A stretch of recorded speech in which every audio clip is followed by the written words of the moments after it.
All right, everybody, welcome in. We are back with yet another live edition of the Patriots Beat Podcast here on the CLNS Media Network.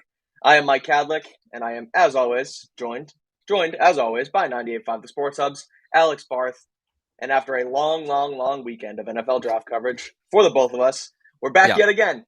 12 picks, a couple more UDFAs, some interesting news around the Patriots with some potential picks. I want to talk about Jamir Gibbs a little bit with that whole rumor coming out, but we'll get to all of it. We're going to give you quick hitters on every single one of their picks. And then we will all obviously also finish off with a Boston Sports Minute. We're going to vent about the Bruins to close this thing out. So we're going to get to all of it.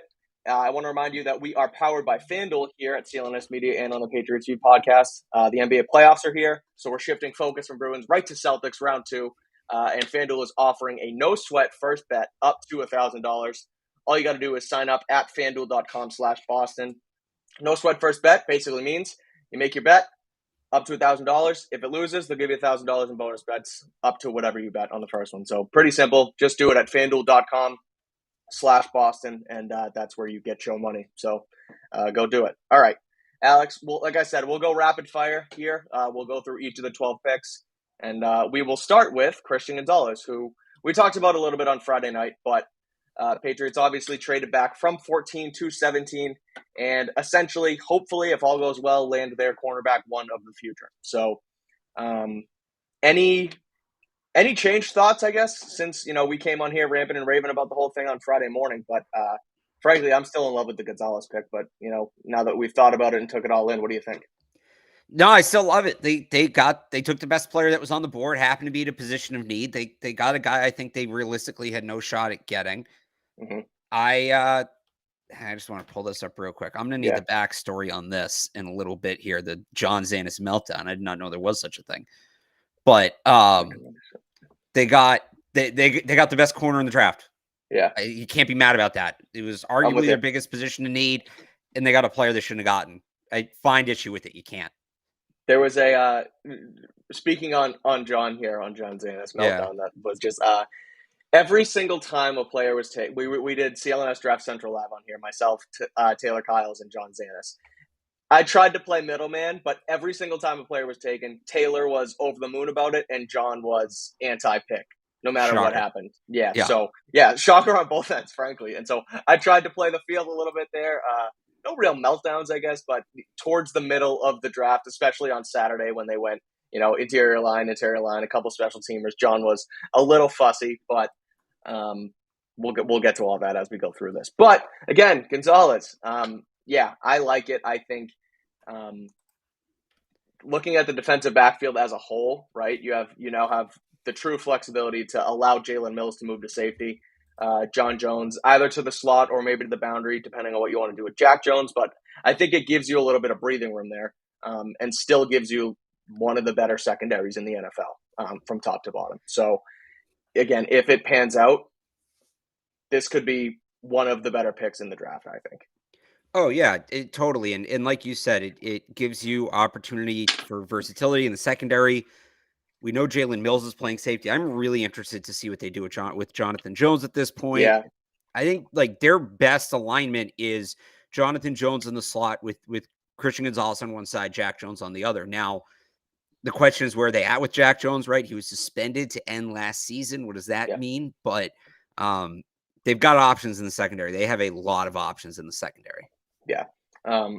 Let's actually get to the Jamir Gibbs rumor while we're talking about the 17th pick, and we'll bang it out of the way here. So Albert Breer, MMQB, he wrote a post-draft column today for Sports Illustrated and essentially alluded to the fact that when Jamir Gibbs was taken at 12 and, the Detroit Lions were all pounding the table about it. They traded up for him. Yeah, they traded up for it, grabbed Gibbs, second running back off the board at pick 12. And apparently there was some intel that New England was potentially eyeing Jamir Gibbs at pick 14. So that sort of, went through the rumor mill on Twitter today. I've really crapped on the idea of taking a running back in the first round, but I actually tweeted that I kind of would have liked the pick at 14 with Gibbs. I mean, I don't know how much I truly would have liked it if it actually happened, but looking back on it, first round pick, adding a weapon for Mac Jones. We've talked about it on the show. Jamir Gibbs is more than just a running back. You could put him in the slot as a receiver. You could run him on wheel routes. You could run him out of the backfield and make him a threat in your passing game just as much as it would be hitting the ball off to him. It wouldn't be a Ramondre Stevenson replacement. It would be a Ramondre Stevenson complement should they have drafted Gibbs in at the 14th pick. Doesn't happen, so it doesn't really matter. But what did you make of that, and what would you, I guess, have thought if they had taken Gibbs at 14? I totally buy they would have done it. Frankly, I think they would have done it if Gibbs and I haven't slept. The running back from Texas, Bijan. Thank you, Bijan Robinson. If Gibbs and Bijan Robinson had both fell, I think they still would have taken Gibbs. I said this from the beginning. I think he was very high on their board. Bill Belichick speaks very highly of him. They like to have those impact players at the less expensive skill positions, running back and tight end, rather than receiver. He's a damn good running back, whether you think it would be appropriate to pick him in the first round or not. I absolutely buy they would have taken Jamir Gibbs at 14. So you're all in. If he fell there, if Lions didn't take it, you don't think they trade back for you don't think they take Gonzalez. You don't think they trade back. You think they might still trade back. I mean, look, they traded back for Gonzalez, right? And I was saying you run the card up. So, true. But no, I said it from the beginning, right? Gibbs is going to be on their board. He might be on their board with the first round grade. It totally lines up with everything we heard. I was kind of I was thinking back, and I remember when we were on here during the combine, and I pulled a quote from Daniel Jeremiah during the broadcast, and I thought he said they were eyeing Gibbs at 14, and he was talking about Bijan, and who was right? To me and said, I could have been right if it hadn't happened. I could have been right the whole time, but again, hindsight's 2020. That didn't happen. They bring in someone obviously who I'm looking at the chat. Alex hasn't slept in 3 days.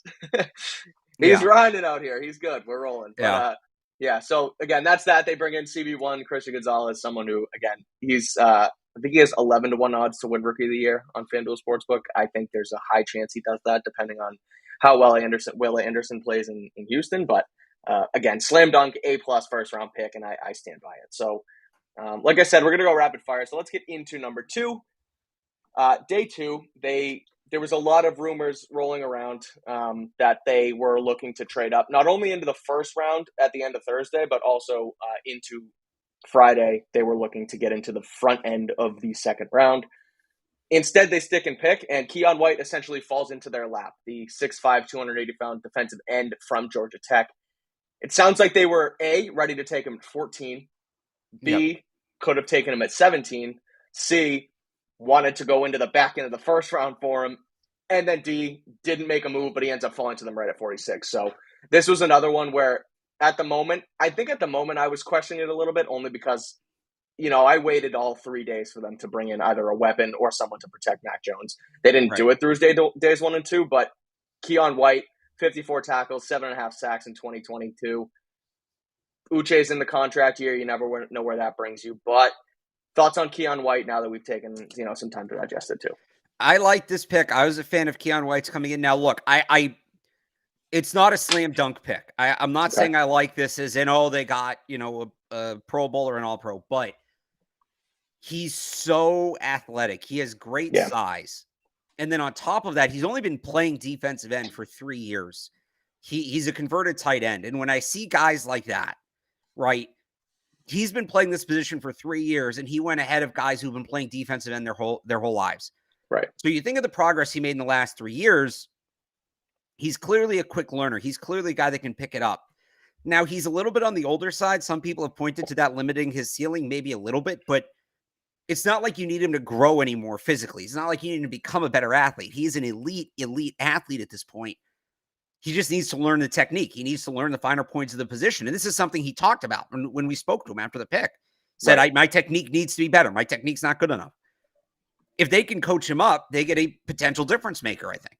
Yeah. It's on them. It's on the coaching staff. And look, they've drafted players like this that have totally panned out. Honestly, it's kind of like Kyle Duggar. It's a little different because Kyle Duggar didn't change positions, but Kyle Duggar came in raw, and they sort of worked with him to figure out what his role would be and emphasize his strengths. I think you're going to see something similar with Keion White. They've drafted these pure athlete guys that haven't panned out. There's a whole laundry list of them we could go through, right? Yeah. Thou shalt not be named. We're not going to do it to ourselves. When you get a guy that's this big, this athletic, just based on everything we've heard, speaking with him, hearing about him, this determined.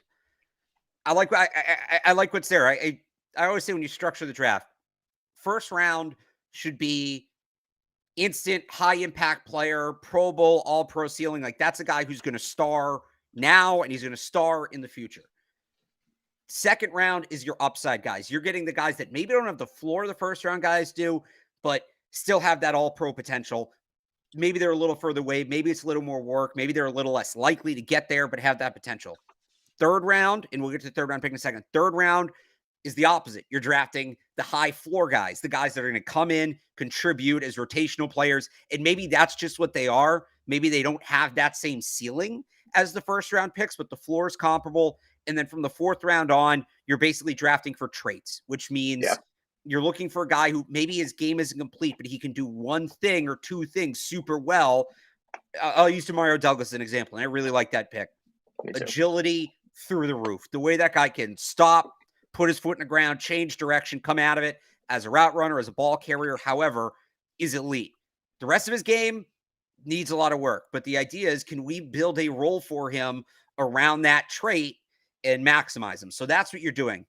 That's how I see the draft being structured. And to me, Keion White is your textbook day 2 pick. I don't think he was. I know there were some rumors about him being a first round pick, and I think that's because this draft was a little weaker. But does he have the floor to come in right away and contribute? Look, I think he'll play rotationally this year. I think we'll see him a little bit. He'll do some things well, like it's going to be specific situations, but he has the ceiling to be a 3-down player and a really good 3-down player on the edge. So I would not have loved the pick if they took him at 14 or 17, or honestly, even if they traded him in the back end of the first round. I would have said, he's a good player, but might have been a bit of a reach. Literally, to get him where they got him is perfect. Excellent. No notes. Yeah, I'm with you. Yep. I echo all of it. For those who are just coming in, I want to throw up this comment, our take on Isaiah Bolden. We are hitting every single pick, all 12 in a row. We're on Keion White. If you have an hour, stick around and we'll get to all of them. So, or if again, not, subscribe and you can go back and watch it later. Bingo. Yes. Yeah. Subscribe, turn on the bell, do all that good stuff. So yeah, I'm with you. I echo Keion White. I think you're right. If they had reached, I would have felt a little different. But again, the rumors of them wanting to trade up for him and then they just stick at 14 and end up doing it anyway is perfect. So round 3, Marte Mapu, 76. This is where I think the reaches started. A dynamic player. Multiple positions, a little light for a linebacker if they play him there. I don't know if they're going to use him as the box safety. Again, we'll see what happens, but there's positional versatility there, which they love. Again, Sacramento State. I think they liked his upside. I know you just talked about a floor being a round 3 pick guy, but I think that ultimately they liked Mapu's upside. But again, this felt like a reach to me. This felt like they could have got him a little bit later. Yep. Maybe they could have worked the board a little bit, grabbed somebody else at 76, perhaps a Josh Downs, perhaps a tackle like a Blake Freeland, someone on offense on day 2 that they didn't end up taking, and maybe make a move in the back end of the third round for Mapu. But they take Mapu. What do you think? Yeah, by the way, just to go back real quick, I was going to give player comps for these. I forgot. My player comp for Keion White, if he maxes out, is Trey Flowers. Okay.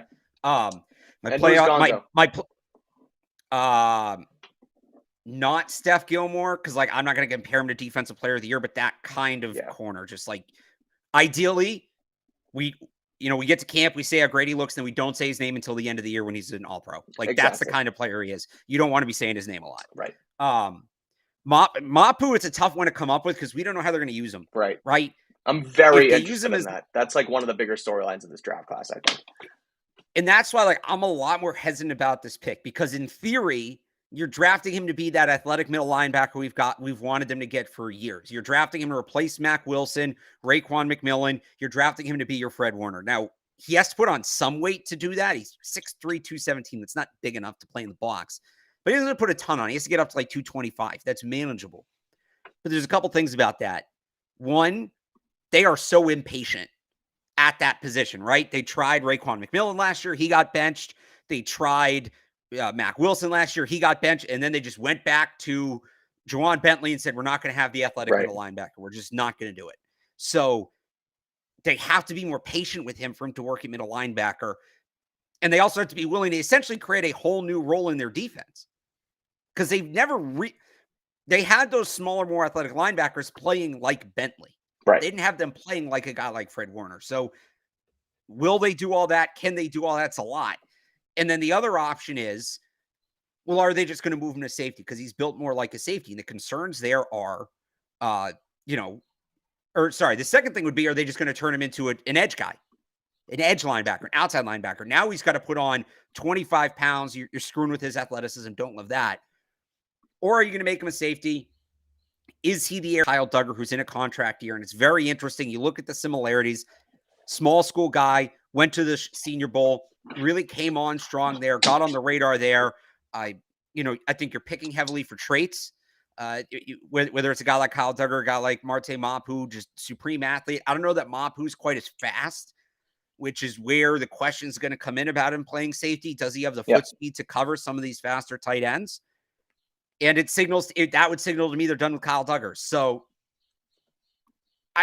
there's a way. And I wouldn't like that. I think they pay Duggar and use Mapu as a compliment or elsewhere. Look, here's the other thing. I think you do need a plan B because I think Kyle Duggar is going to command a lot of money. But, and it's going to be a theme here, by the way, about them drafting guys to maybe take over for the next guy. Yeah. Or for the guy that's there. But this guy's changing positions. You probably could have gotten him later.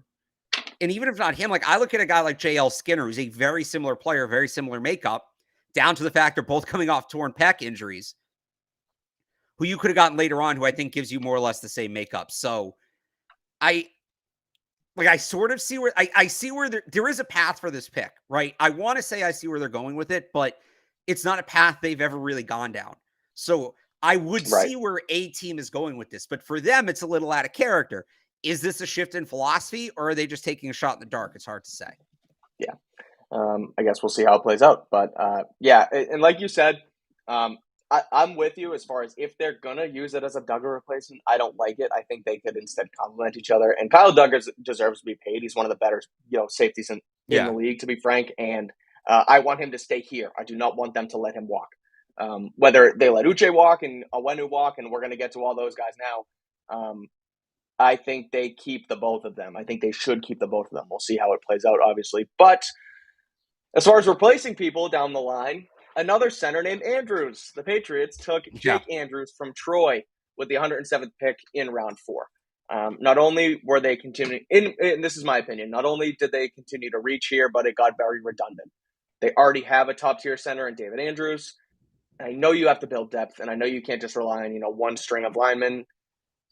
But you can still get, day one starters in round 4 if they amount out to, their ceiling. And Jake Andrews felt redundant, and it felt like a reach to me. When we reacted to it live on Draft Central, a lot of pundits. And again, I know it's hard to just always use the Dane Brugler guide and the PFF mocks and, all of that to completely guide it, because all of these front offices have different grading scales than, the guys on TV. But it felt like Andrews could have been found in maybe the 5th or 6th round at this point. And they took him in the 4th, early in the 4th. And I don't know, it just felt like a reach. Maybe he ends up replacing David Andrews, and maybe they know more about Andrews. They probably do in their front office. And Andrews could be, sooner rather than later out the door. But what did you take from the Jake Andrews pick at 107? I was surprised by that one. I think that's a guy you could have gotten later. I think you could have gotten a center later. It's a strong center class. I understand wanting to be prepared for David Andrews, but they have Cody Russi. They have James Ferentz. I thought they had another year on that one where they could have gotten a guy a little lower. Like you said, maybe they know. Maybe David Andrews told them it's his last year, but Jake Andrews a little on the smaller side in a league where the interior guys are just getting so much bigger. I worry about that. And then just what came with it with all the interior linemen. And I know Matt Groh said that they think Jake Andrews has some positional versatility. I don't know. I think he might just be center. So didn't love that pick, especially for when they make it in the 6th round, whatever. I thought there were some better centers on the board, but they've been pretty good about centers, right? They found David Andrews at UDFA. They got Brian Stork around the same spot, and he was a good player before he retired due to head injuries. So, watch, the guy's probably going to be a stud, but I don't exactly see this one. Yeah, that's how I could look. You can look at it one of two ways in that regard. It's, they do a good job at identifying centers, so why waste a pick on someone this high? But on the other end, on the positive end, oh, they really identified this guy as someone who can really play center in this league, and they spent the 107th pick on him. So give it some time, and maybe it pans out. And, you sit him for a year, Andrews goes into retirement, and then Jake Andrews becomes your next guy. So I guess that's the upside. The downside is someone who you probably could have got later on, if not grabbing another center, and like you said, was a rather deep center class. Now we get to the special teams. This one, as much as a reach it might have been, maybe highest drafted special teamer in Patriots history. Not only did they spend a 4th-round pick on him, but they technically also spent a 6th-round pick because they traded up for him. I loved it. 117 to 112, add a 6th-round pick on it, trade with the Jets, go get Chad Ryland. The reason I liked it so much was because they showed conviction here. They didn't let the board fall to them and then take a guy. They didn't trade out and then grab Gonzalez because he fell. Or like the first 3 or 4 picks here felt like they just let the board happen, and then they took who they thought was best around that area, regardless if it was a reach or not. Now they said, okay, we want to trade up. We have conviction. This is our kicker of the future, a position of need. Chad Ryland, bang, go get him. I don't care that they spent the capital on him because difference maker, kicked in the elements. I really liked the pick. Yeah, I thought they did a good job. In terms of being a reach, we kind of talked about this on Friday, discussing how they handled the board Thursday to get Gonzalez. You have to play the game. And right. I don't think they take Chad Ryland where they took him if the Niners don't take Jake Moody 99th overall, right? Kickers start going. If you want a kicker, you have to react. That's just how it works. So they played the game. And look, I think Moody was the best kicker in this draft. I would have liked to see them end up with him. But Ryland's pretty good.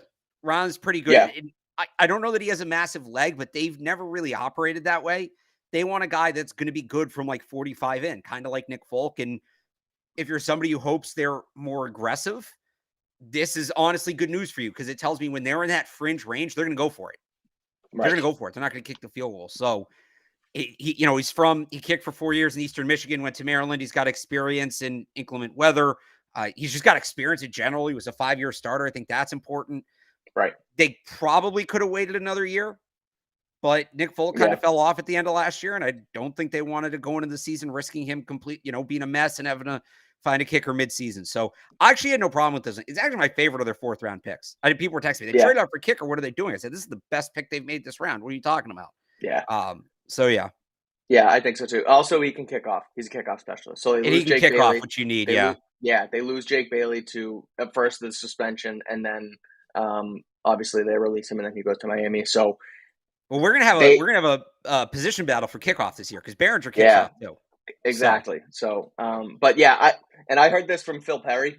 So I want to give him the kudos here. But had the Jake Bailey saga not went out and ended the way it did, they might not have taken either of these guys this year because Bailey would have been there for kickoff. I think, or Phil said it, and I kind of agreed with him. If Bailey's here, you don't need a kickoff guy. You just let Folk have the 1 more year, and then you obviously have a punter in Bailey, and you don't need to draft Baringer. But he goes, and now you're kind of clueless, if you will, at kickoff. You add the kicker, you add the punter, and there you go. But that's Chad Ryland. We'll do one more, and then I want to take a quick break to shout out our guys at FanDuel. But let's do Sidy Sow from Eastern Michigan because he's also a former teammate of Chad Ryland. So Sidy Sow, someone we actually took on a Patriots Beat mock draft in the speed draft. He's a fast interior offensive lineman. Ran a 5.07 at Combine. Give the size, because you got to give the size. The context is 6'5", 323. 323 pounds, 5.07 40. A monster athlete for his size. I'm using my my quick hit thoughts on the draft class that I wrote for CLNSmedia.com to kind of guide us through this. I did think it was a bit redundant here as well with, again, looking at the interior offensive line. At the time you had, again, at the time of the pick, you have Strange, you have Oweno at the guard, you have Andrews in the middle, you have Jake Andrews in the middle now who, we think maybe have some versatility. Ferentz, Rusty, etc. And then you grab another guard. A little redundant maybe, but has the experience that they played 56 games over 5 years. And when we talked to Matt Groh after the pick, he also alluded to some positional versatility with Sidy Sow, who at 6'5", 323 and that kind of speed, maybe he can be a swing tackle for you as well if you need it. So I liked the pick, even though it felt redundant, but that's my 2 cents on it. I like Sidy Sow. I would have rather taken him later.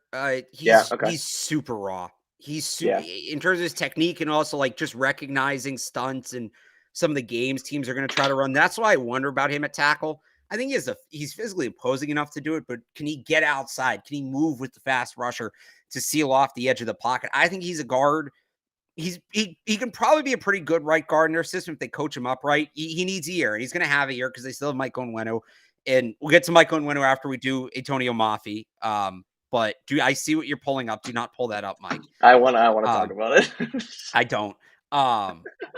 So look, like he's a project guard, and I don't have a problem with them taking a project guard in this draft. I really didn't, because Onwenu isn't a contract year. I think they didn't need to take 2 project guards. They didn't need to take a project guard as high as they did. So ultimately, I'm happy they ended up with the player they did, but they probably took him too high. And I buy they're going to try him at tackle. I don't think it's going to last. I don't think he's a tackle.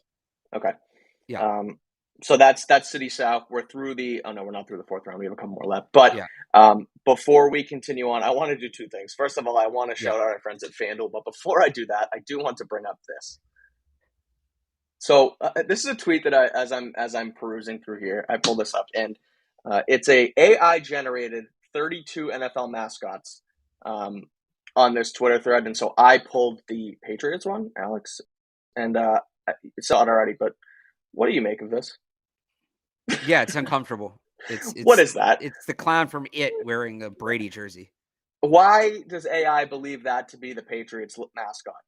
Idea. That is something. So I wanted to shout that out. Clearly, you didn't think it was, or no, not that you didn't think it was as funny, but you're just as creeped out about it as I am. But for those of you who don't already have nightmares, there you go. You can think about that tonight. So that's AI-generated Pat Patriot.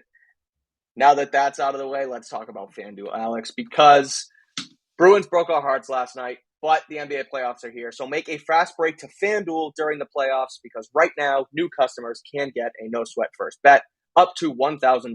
That is $1,000 back in bonus bets if your first bet doesn't win. So if you already bet the Bruins elsewhere, sorry, but if you sign up at FanDuel.com/Boston, you can now put your money on the Celtics.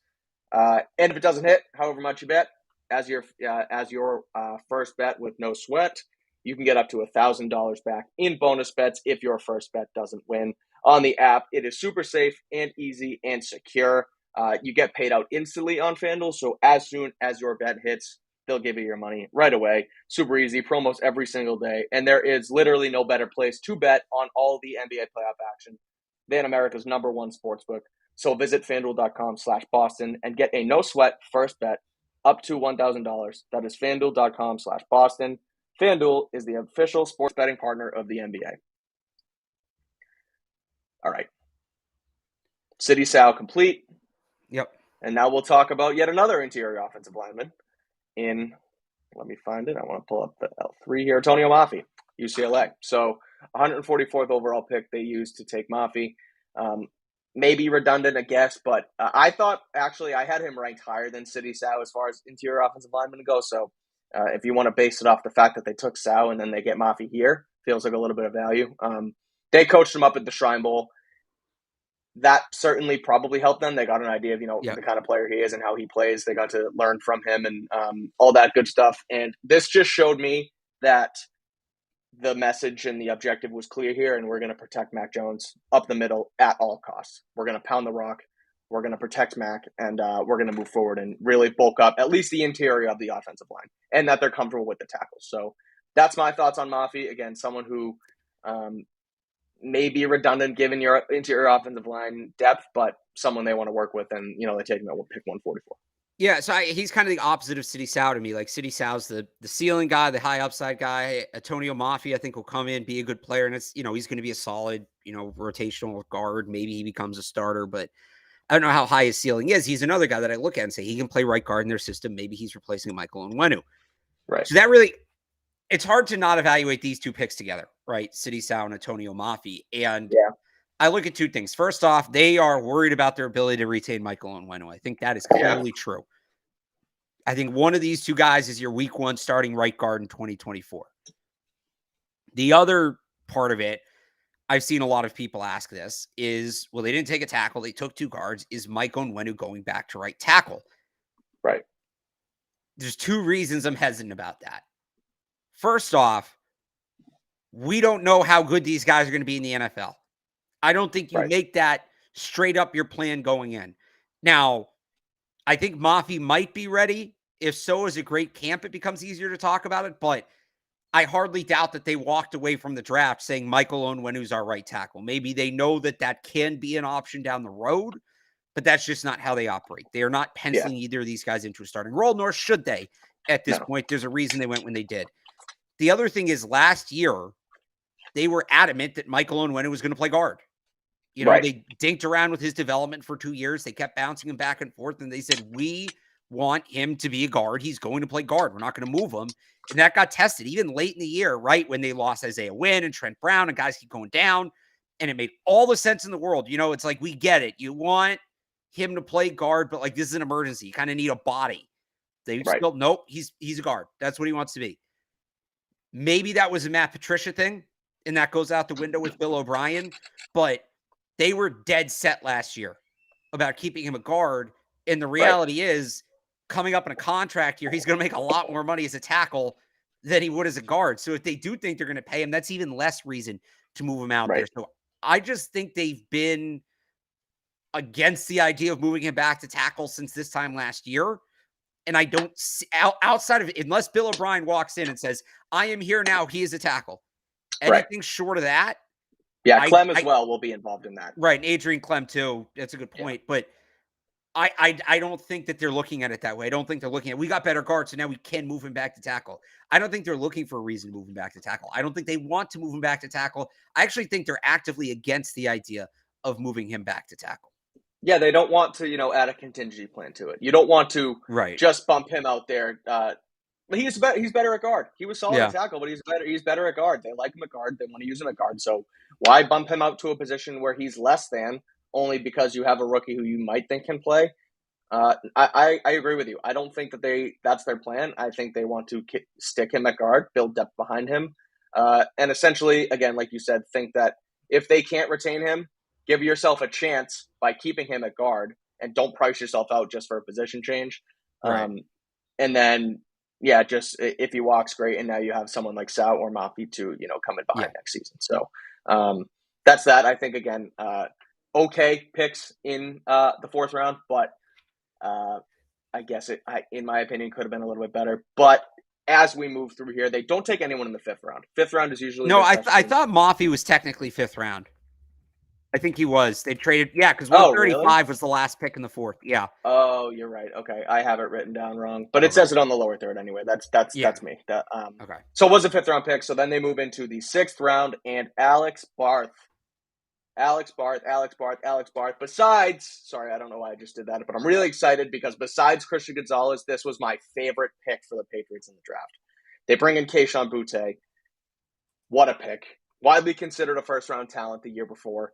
Has some ups and downs, a lot of ups and downs. I don't want to minimize that. Last year was sort of a train wreck for him down at Baton Rouge in LSU. Didn't get along with, from what I understand, did not get along too well with Brian Kelly, but he also injured his ankle and had a tough combine, did not perform great, and thus falls all the way to round 6.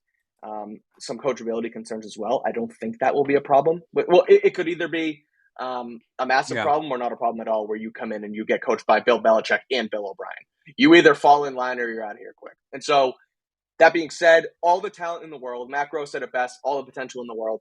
You tweeted it. We've talked about it on the show before. Someone who's comped to Deebo Samuel. So I'll let you get into that. But in my opinion, A+ pick because you got him where you got him.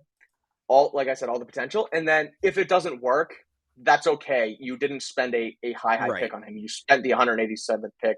It's a flyer. It's a wild card. His ceiling's through the roof, and his floor is what it is. So I love the pick. I absolutely loved it. So I love this pick in part because of where they took him. Like you just said, if you remember before the combine, I was saying, hey, maybe 2nd, 3rd round, you go get this guy. Yeah. Obviously, I soured a little bit after the combine.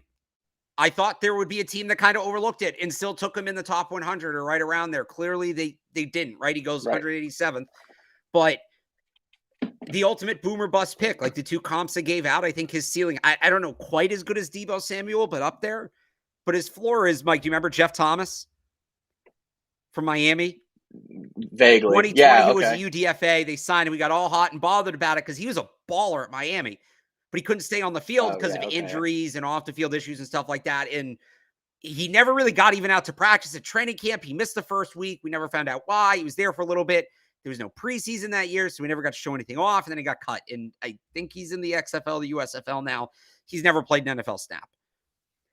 Kayshon Boutte, when he's on, right? You see the flashes in his game. His freshman year at LSU, and this is on the team with Justin Jefferson, or Jamar Chase, one of them.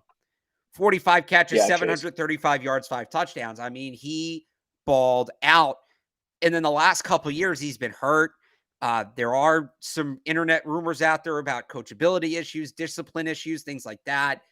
Left school kind of unceremoniously. It was weird because he was so at the start of the fall, he was the number 1 receiver in this draft. People had him ahead of Jackson Smith and Jigba.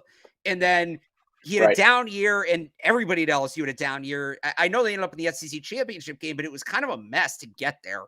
New coach, new quarterback, and Jaden Daniels, who I like, but there was an adjustment period there.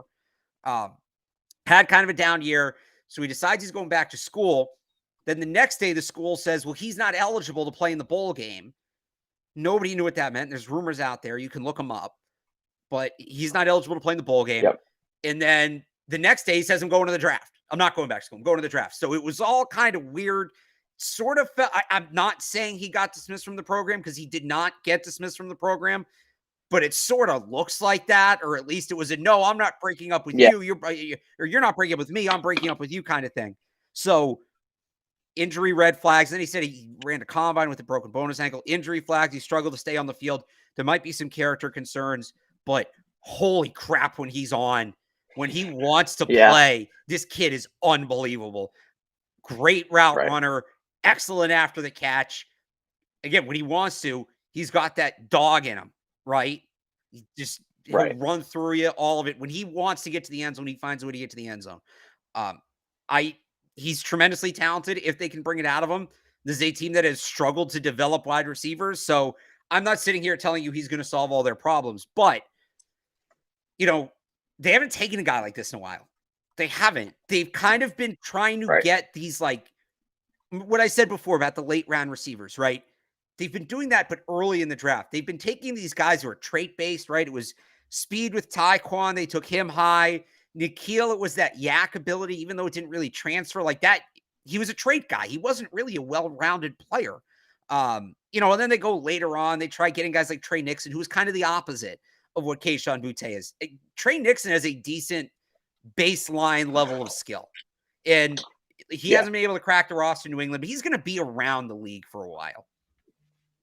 They haven't taken that big swing at that guy who is talented, but, can you trust him, right? He's super talented, but whatever. He's super talented, but he gets hurt. He's super talented, but he has off-field issues, but you need to take chances on these guys in the modern NFL. So many of these top... You're telling me Boutte is a butt guy? Yes. There's a lot of butts. So many of these receivers in the league now, for whatever reason, not all the same reason, but the one everybody points to, Stephon Diggs was a 5th round pick, right? Justin Jefferson was a 1st round pick, but he fell to 21 in a very deep class. You got to take shots at these guys at some point. And if it doesn't work out, it doesn't work out. And you got him in the 6th round. It's not like they blew a massive pick on him.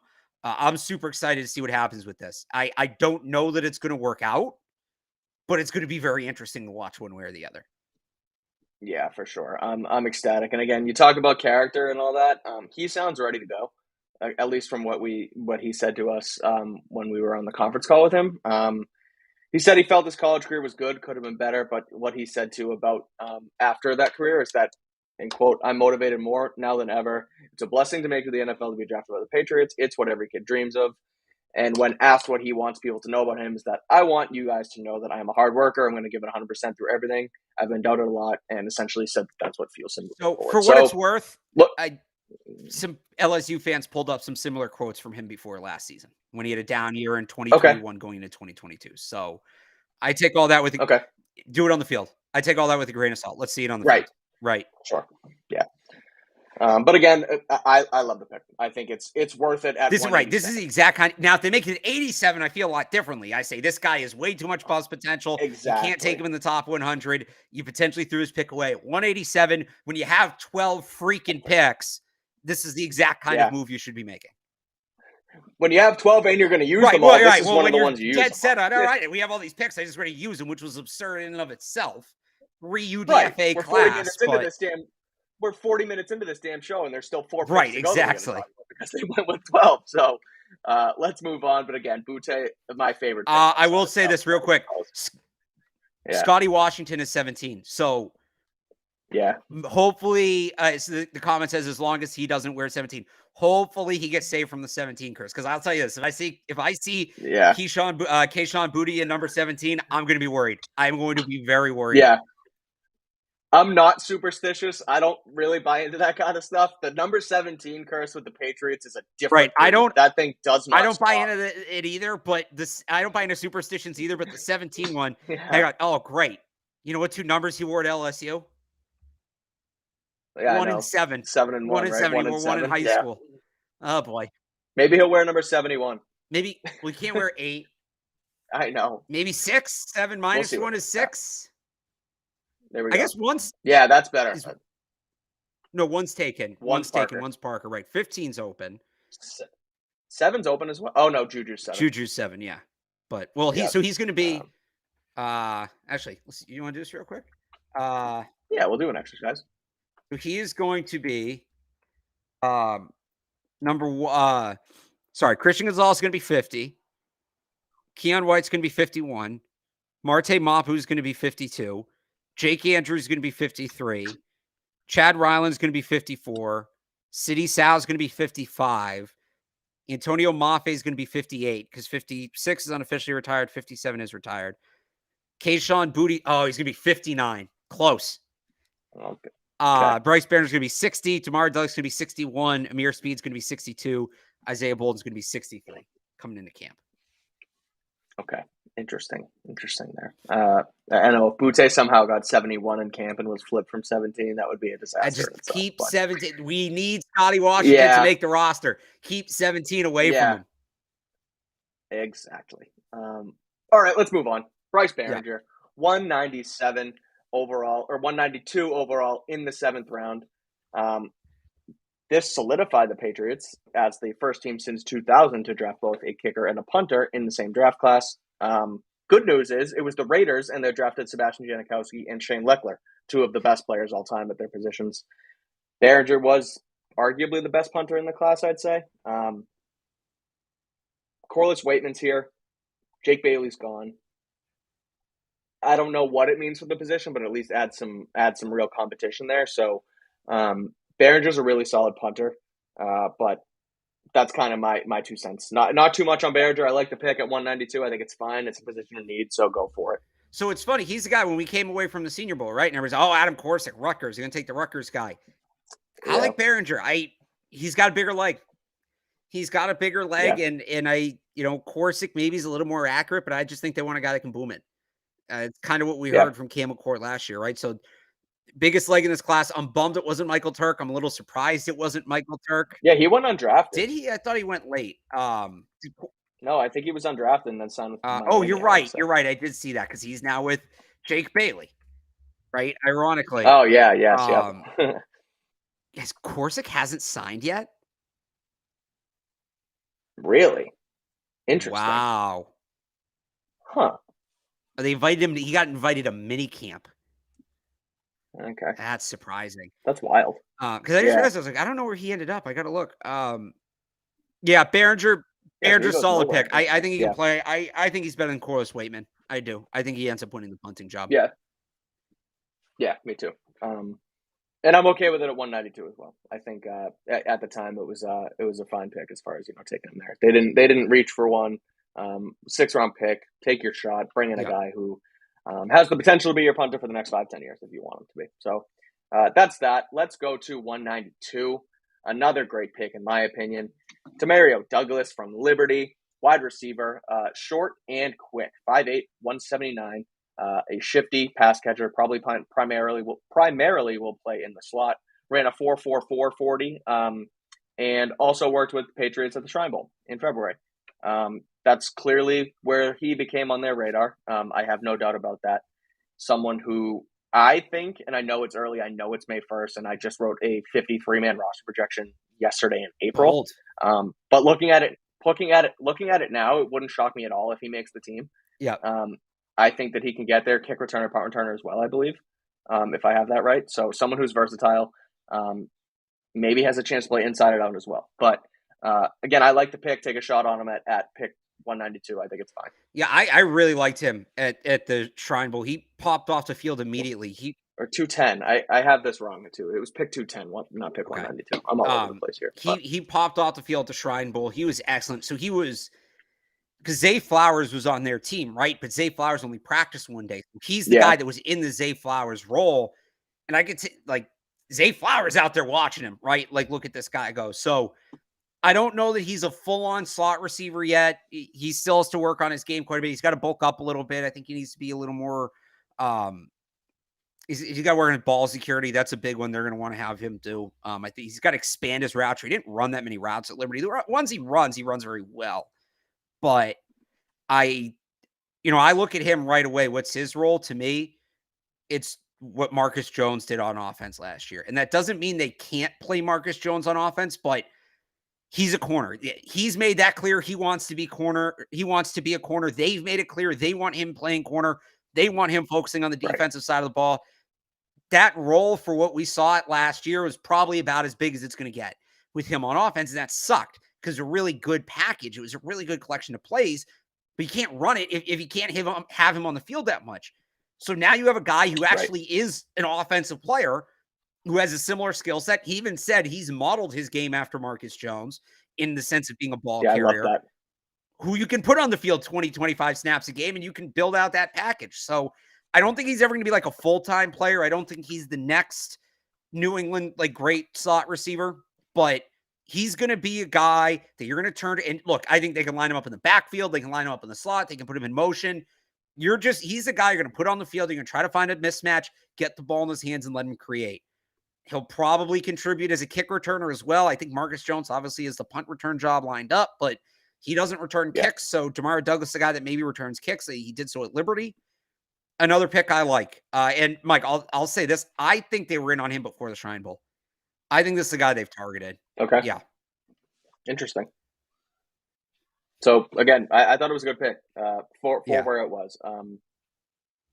Someone who, like you said, can contribute. Like, I agree as far as, the Marcus Jones role on offense, maybe a gadget guy, I guess. Yeah, exactly. They handed him the ball a bit at Liberty too. Yeah. Out of the backfield, and use his speed and, get him in space. He's never going to be. So this is an interesting comp. Somebody brings up Percy Harvin. The difference is teams kept trying to turn Percy Harvin into a full-time receiver. And maybe that's why this comp works, because I don't think Demario Douglas is a guy, at least not for a couple of years.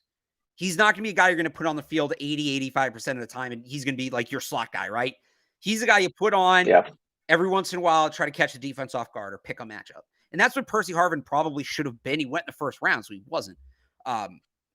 That's what, to me, Demario Douglas should be, is he's a matchup guy. Yeah. Okay, moving on. I think this was my least favorite pick of the draft in Ameer Speed from Michigan State. 6'3" corner, fast. I think he ran a 4.3. But probably just someone who you bring in to maybe add depth at special teams, which, okay, that's your special teams, you want to be your bread and butter here in New England, and it was a disaster last year. So you reset the coaching staff a bit. You try and bring Slater comes back. You try and reset that room. But Alex, as blunt as I can be about it, Zach Kuntz was still on the board, and they only have 2 tight ends under contract for 2024. So I thought it was. I don't really think they needed it, to be frank. It just felt like someone they think that could project out as a special teamer if you want, but Cody Davis is apparently going to come back. Matthew Slater resigns. You signed Chris Bolden free agency. I know, and you have Brennan Stewart. And I know they all do different things on special teams. I'm not just assigning specialists, but you have enough specialists on this roster where you can fill out the other roles with other places. Or with other people. I thought it confused me because I thought there were more needs and there were better players on the board. I mainly go to Zach Kuntz here, and who goes a few picks later. So, and by the way, this is another good comp here for Demario Douglas, Isaiah McKenzie. I don't hate that.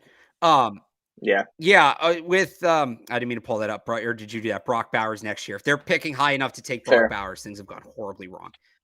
Yeah. Look, I actually Gerard Mayo is the coach. They're taking a quarterback. I wonder if they think Ameer Speed can play some corner. Georgia transfer, has that pedigree. I agree with you. I think they drafted him for special teams. I basically feel the same way about him as I do about Isaiah Bolden. They're going to come in. They're going to be special teamers, elite athletes, coverage guys. Look, they only had 3 spots for UDFAs, right? These are the kind of guys they typically sign as UDFAs, but they had 12 picks. Right. So they had to start doing it. They had to start, they had to take somebody. Yep. And so they started with their typical UDFAs. Now, again, Speed went to Georgia. He does have a little bit of history in coverage. This is kind of maybe a, big swing, long shot corner pick. The thing with Zach Kuntz, and by the way, Zach Kuntz, DeJuan Jones, Darnell Washington, I feel the same way about these 3 players. That guys that are clearly that talented got passed on as much as they did. I am okay the Patriots passed on them because there was clearly something there that we didn't know about. I'm going to guess Zach, and if I had to guess, Zach Kuntz's knee injury did not heal as well as it was maybe initially reported. Because if he has and he had a serious knee injury. And the reason I was so high on him, remember I said going into the combine, we need to know how his knee is. And Ian Rappaport had reported it was fine. So I kind of went with that. Maybe these teams had him in for visits, did their own medical evaluations, and said, oh, this isn't fine. It's not okay. And his stock falls. Right. We heard something similar with that to Darnell Washington, right? He had a knee injury. And we didn't know about it. It wasn't reported before the draft, but yeah, a 6'7", 270 guy who was a potentially serious knee injury. I understand why you don't take that guy.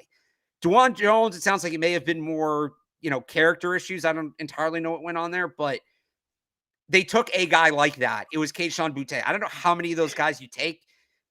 Frankly, out of that whole group, I still might have gone DeJuan Jones, but I would take Kayshon Boutte over Darnell Washington and over Zach Kuntz, definitely, if you're going to take one big risk player. So I was actually okay with that. I know people are going to say that sounds like an excuse. When DeJuan Jones didn't go early in the second round, I think I said this right after Thursday night. If they start falling, I'm out because the league knows more than we do. I use Nakobe Dean as the comp from last year, right? There was a shoulder injury that we had no idea about, and people were baffled that he fell. So I don't know. At 214, special teams corner, and how often do I say this too? If he's that big and he's that fast, there's something there. Get him in the building and see what happens. I'm not doing cartwheels over the pick. He might make the team. He might not. Might just be a special teamer. But it's essentially the same idea as Zach Kuntz, right? That was the thing. Yeah. He's that big. He's that fast. Bring him in, see what happens. They just did it at corner. And by the way, you also got a funny name. Right. They just did it at corner instead of tight end. On the tight end thing, I am a little confused they didn't take a tight end. I am a little disappointed, but they do this. Last year was an unbelievable linebacker class, and they clearly needed a linebacker. And we say, oh, they're definitely going to get one of these guys, maybe 2. It's just a matter of who and where, and do they double up? No linebackers. Quay Walker was I looked back at my last year's first round mock, and Quay Walker. I loved Quay Walker. I was a big Quay Walker guy. People who watch the show will remember. The year before that was a big-time wide receiver year, and they just drafted Mack, and could they get him help? They took Trey Nixon in the 7th round. That was it, right? They did it, they've done it at other positions in the past as well. You can go further back. I can't remember the year, but they did it at safety one year. They clearly needed a safety. It was a great safety class. They took nobody. So, I don't know. There's a track record of this. I don't know exactly what it means. I don't know what the logic is that we're going to get a really good UDFA, so we don't need to use a pick, but I don't think Johnny Lumpkin, I don't think is getting drafted even in an average tight end year. I think he's a UDFA tight end. So I was honestly more surprised by the tight end thing than the tackle thing, because they kept dropping those breadcrumbs, right? That they maybe liked their tackle group and they weren't super worried about it. Yeah. And tight end, Hunter Henry, they might think Gesicki's a receiver, and then you get into Scotty Washington and Matt Sokol, who really, no offense, aren't NFL players. They're definitely not NFL locks. Right. So the tight end one surprised me more than the tackle one, honestly. But looking back on it, I know, remember this next year, Mike, when we do this. strongest position in the draft that they need, they're not going to take anybody. We just got to remember that. Like, they're not going to draft anybody. Don't put that position in any of our mocks, no matter how bad they need it. Yeah, make a mental note, make a note, put it on a signal, put it on your wall, and we're never going to forget it. I'll put it right back here. But yeah, again, and you're right. As much as I just sort of was like, I didn't get Speed, and it felt like a waste of a pick. But I mean, it is pick 214. So at the end of the day, take your shot, see what happens. Shot in the dark. You never know you end up with the next Tom Brady this late in the draft. So again, that's obviously a little bit facetious, but let's move on to the last one. Shout out Jackson State. Shout out Coach Prime. Isaiah Bolden, Jackson State cornerback, kick returner, punt returner, another corner, which, but I think he plays some safety too. I think I saw he might play safety in the NFL. Yeah. We'll call him a DB instead of a CB. But led the NCAA in kick return yardage. I don't know if it was kick return or punt return, but 36.9 yards per return. 36.9 yards for punt return is you're right. Absurd. Yeah, he would have been. He would have been the first ever first round pick as a punt returner. Straight up, like Devin Hester would blush at that. Yeah, I should have probably used context clues as I read that off, but called it his bread and butter. The only HBCU player drafted, which Coach Prime had a little bit of a rage on that on Twitter the other day. But regardless, Bolden comes to the Patriots. Someone who will compete for, especially in snaps, just as much as anybody else. So what did you think of this pick as they rounded it out? Same thing I said about Ameer Speed. Good athlete, good size, get him in the building. At the very least, he's going to be a special teamer. Maybe he can play some corner. It'll be interesting to see if they try him at safety. If I'm him, I'm going in there, play me wherever, right? Because they like the guys that can play everywhere. There were some good HBCU players in this draft. There are a couple of receivers, Jadakiss Bonds from Hampton. I'm trying to remember. There was a teammate of his. There was a wide receiver at Jackson State who was at the Shrine Bowl who I liked as like a late day 3 guy. And I want to remember his name because it's going to bug me. And wow, my board is already defaulting to the 2024 class. I have to now click back to get to 2023. It's very real. I've already added a player to my 2024 board. Maybe we do that at the end of the show. Oh boy. Me and I was texting my friends earlier today, and they were like, "Are you and Alex doing your 2024 mock draft?" I was tempted to bring it up. Dallas Daniels was the guy I was trying to think of. Dallas Daniels. Oh yeah. Right. I liked Isaiah Land from Florida A&M, and I think he signed with the Cowboys, but he went undrafted. But yeah, again, good athlete, good size. Let's see what he can do. 245th pick, your 12th pick of the draft. As long as it wasn't Stetson Bennett, I was going to be happy pretty much. Who went early? I think he was that was a weird pick. And then Sean Clifford got drafted, which what exactly are you drafting Sean Clifford for? Packers. I would love to know what the trait was that they were like, we're putting this guy on the board because this. But push players down for the Patriots. So that was interesting. Yeah, fair point. All right, so that's a point on each draft pick. That's all 12. I'll pull this up as our L3 here, and we'll talk about all the UDFAs here, but this is what I had loaded up in the thing. So, Malik Cunningham, they bring in quarterback from Louisville, who I believe the most guaranteed money for an undrafted free agent as a Patriot. No, is up correct? There. Jeff Demps is the most. Remember, he's an Olympic sprinter. Oh, that's right. Look, I traded him for LeGarrette Blount, so that was money well spent. The most this year, and he's among the most. I think he has like the second or third biggest UDFA deal of any player in this class. So clearly they want to bring him in and see what he can do. Again, way too early, but roster projection, I put him on there as a specialist. Look, I don't think he's going to be your third quarterback. I just don't think people keep saying Lamar Jackson. Lamar Jackson is a 10, 12, 15, 20 times better passer than Malik Cunningham is. He's just not polished. He also might be faster. I think he's faster. That's what I was going to say. He's a damn good athlete. So give him the ball in space. No, I think Lamar is faster than Malik Cunningham. Oh. Yeah, that's fair. But he's still, again, point being, dominant athlete, someone you get on the ball, let it work. Tremendous athlete. Whether it's package with him. So I think they can make it work. Also said he's up to a potential position change. So if you want to try and throw in the football, hey, maybe that works. But thoughts on Cunningham and I guess the entire UDFA class. Johnny Lumpkin comes in as a tight end. There was a one more that I can't think of the name off the top of my head. But on Cunningham, for people who don't know, the reason why we're comparing him to Lamar, he's been at Louisville so long. He was the guy that took over for Lamar. So Lamar was drafted in 2018, Correct. right? And then fall of 2018, Malik Cunningham becomes a starter. So super experienced player, which obviously you love to see. Like you said, tremendous athlete, very smart player, good leader, good locker room guy. He's gotten that kind of press as well. The report from Mark Daniels that he's open to switching positions, I think is big, because I think he can play receiver in the NFL. He has the hands for it. Now, I don't know. I've never seen him run a route, but he's different with the ball in his hands. He's just different. And you see guys like that, you want to give him a chance. And remember, they tried to do this last year with Eric King from Miami and Houston. They signed him as a UDFA, and I think he was hurt or something. After he didn't even make it to minicamp. And who knows? Maybe Malik Cunningham won't either. But you get that kind of athleticism in the building. It's exciting. And then he gives you value too as a, they don't have any athletic quarterbacks on the roster. He's much more athletic than Trace McSorley is. So he gives you a guy that gives you a body on the scout team when you have to prepare for some of these more athletic, faster quarterbacks. He's going to be here. I don't know if it's going to be on the roster as a receiver or on the practice squad as a quarterback or what have you. I think he's going to be here in some capacity, though. Yeah. So the other two, Johnny Lumpkin from Louisiana, the Raging Cajuns, big guy, 6'6", 266. Only got 16 passes last year for 143 yards, pure blocker. If he latches on, he's the blocker. Yeah, but like Scotty Washington's big too. I feel like it's just easier to have Scotty Washington block because he gives you something as a receiver. And then the other guy is Jordan Hellig from Appalachian State, special teamer. So Doug Kyde had this. He was originally going to transfer and then declared for the draft super late in the process. I don't know.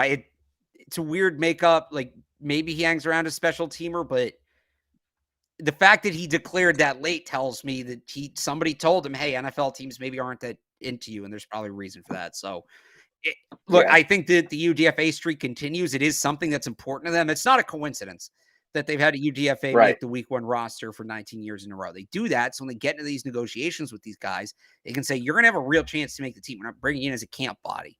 I think it's going to be Cunningham. The one interesting thing I'll say I think so about too. this and the number of picks, and I think it was Jim Nagy who pointed this out on Twitter. UDFAs are getting more and more and more money to the point where some of them are now getting more guaranteed money than 7th round picks. And it almost kind of incentivizes teams to load up on 7th round picks and make those picks rather than dip into the UDFA market. And I wonder if that's what the Patriots did here. I wonder if that's a change in philosophy where they're saying we would just rather a bunch of late picks than have to negotiate with and, spend more money than we have to on UDFAs. We want to draft guys at the contract set. So I wonder if that's why it was such a small UDFA class, because I don't think Lumpkin or Healy make the team. Cunningham might, but I wonder, again, kind of like I said before, if they see Akeem Speed and Isaiah Bolden as their UDFAs. Yeah, that's a fair point. But yeah, you're right. I think if one of them's going to make it, it's going to be Cunningham, and it's not really going to be as a quarterback. He might be listed as a quarterback, but if push comes to shove and they need it, if, God forbid, Mac and Zappy, something happens to the both of them, they're going to sign a guy. They're not putting Cunningham under center. Right. But I think he makes the team. He's too good not to. So that is our piece on every single Patriots draft pick and UDFA from the 2023 class. If you missed it, again, like Alex said, you can subscribe to the YouTube channel, Patriots Press Pass, and go back and watch the whole thing.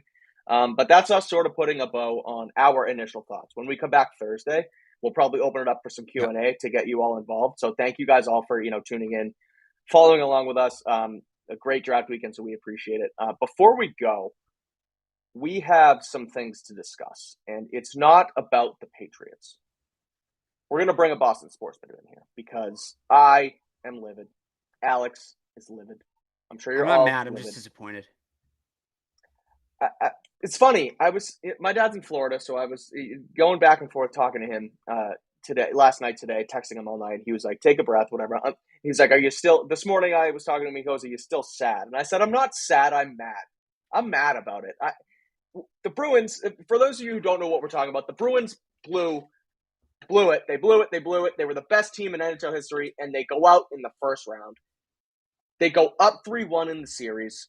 They lose 3 straight. They are down 2 goals to nothing in Game 7, come all the way back and go up 3-2, and then with 58 seconds left, they let one in, and then they lose in overtime. And maybe, and I was tweeting like a madman last night about it. I was disappointed, and at the time, I said that I think it's worse than the 2007 Patriots, and I think I still agree. Just a tragedy. A team that has so many high-quality players. I think Don Sweeney killed the deadline, bringing in guys like, Dmitry Orlov and Garnett Hathaway, especially Tyler Bertuzzi. He gave it his all in the front office to try and get this team to get there. Some mishaps for Montgomery with the goalie situation, and I'm gonna let you rant for a second after I do, but that was a train wreck, and I'm still pretty bummed out, and I don't know how long it's gonna take me to get over. Well, look, you had to know it was coming because of the 4 major leagues, the team that's finished with the best records never won the title, right? The Warriors didn't do it, the Patriots didn't do it, the 0-1 Mariners didn't do it. As for like the 07 Patriots versus this, it's, is it better to get that close and have it just slip through your fingers versus not even get there? I think the Patriots one, that's just like getting stabbed right in the gut, right? That was just in the moment. It was there. It was gone. This was like a low dragged out. We didn't even there was no run. There was no run to build the anticipation, right? You wanted done. Right. And to go 0-3 in games that Patrice Bergeron played, it's an unfortunate indictment on this core because I know they technically won a cup in 2011, but outside of Chara, they had a lot of help. Right? Chara was a leading figure on that team. He was the captain, but that team had Mark Recchi. That team had Mason Net. You look at this core, and by this core, I mean Marchand, Bergeron, Krejci. I'll get a little bit retroactive and say Tuukka Rask because that was the group, right? That was the core. Yeah.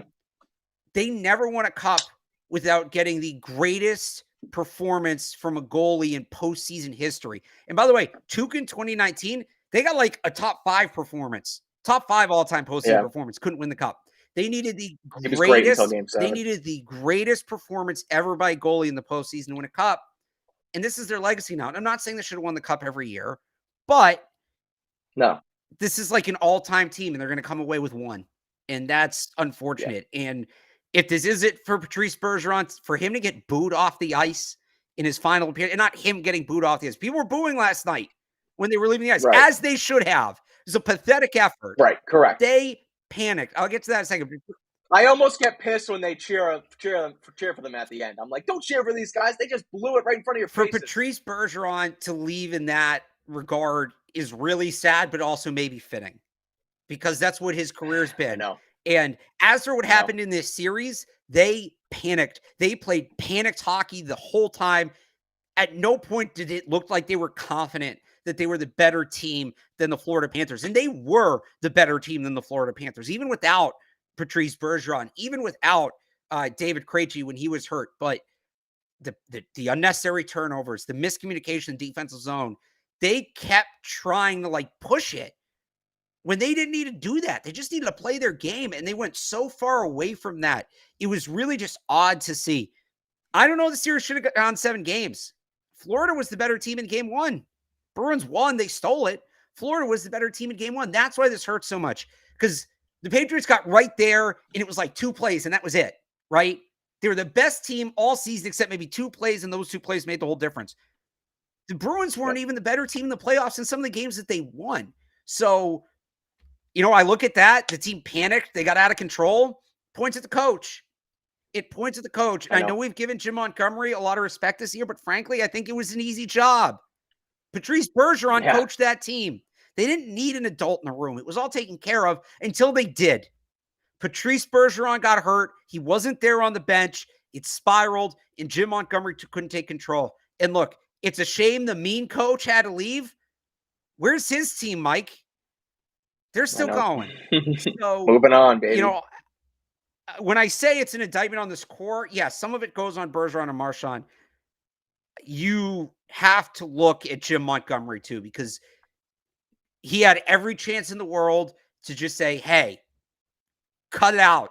You're the best team, your best record in regular season history. Just play your game. Stop letting them dictate the game. Stop letting them get you panicked. Stop letting them get under your skin. He had every chance in the world to say that. He either didn't say it or he said it and he couldn't get the message across. And he also apparently played Linus Ullmark through a significant injury. We don't know what that injury is yet, but Kevin Weeks said it was something pretty bad. I'm sure we'll find out. Yeah. You have to assume it's something lower body, right? Just the way he was Right. moving. It's a leg, knee, He whatever. couldn't. The way he wasn't the way moving. he wasn't moving. But yeah. I as much as we all applauded Jim Montgomery this year, I don't know. I think Patrice Bergeron might have been coaching most of the year. I think he might have, because is it a coincidence that when he went down, that's when things got ugly? That's the part that's so tough about the coaching situation, right? Because on one hand, Cassidy leaves, DeBrusk rescinds his trade request, plays his ass off all season long, plays really good, potential top 6 forward hockey. Patrice Bergeron comes back. He doesn't retire. David Krejci comes back from the Czech Republic. And, they get some guys here and they play really, really good hockey for however many months it was throughout the entire season. Like you said, best team ever under a coach that they, as a group, seem to like better than Bruce Cassidy. But at the end of the day, does it really matter? No, it doesn't, because of what just happened. And the goalie situation, that's going to haunt me forever. That's going to haunt Boston sports forever, right, because whether Ullmark was hurt or not, right? The decision to then go to Swayman in Game 7, look, it probably was just dictated due to injury, right? But when they ultimately were to lose this game, whether it was Swayman in net or whether it was Ullmark in net, it was a lose-lose decision heading into Game 7. And Fluto Shinzawa from The Athletic said it. I was watching him and Felger on Sports Sunday last night, because I sat and I couldn't move and I watched and I just sulked in it. And what he was saying was they should have just went goalie by goalie, just like they did in the regular season, and play it out and trust your gut the whole time. And that's what they should have done, and they didn't. And they kept Ullmark out there, and they kept him out there hurt because they thought he was the hot hand. And at that point, when he's winning through, those 2 games in a row and 2 in Florida, what have you, you do have to play him.